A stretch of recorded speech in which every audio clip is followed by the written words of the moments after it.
This is a beaver dam inside of a culvert.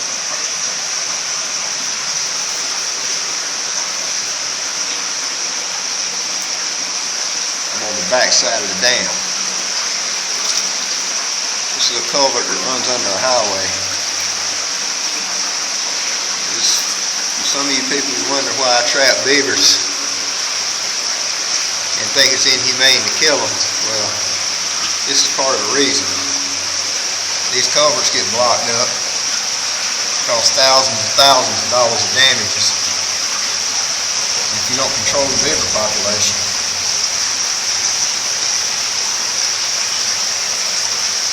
it'll get out of control.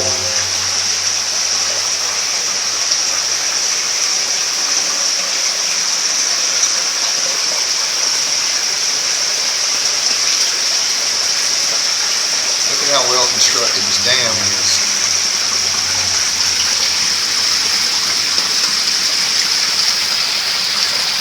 The water's a good 3 foot higher on the other side.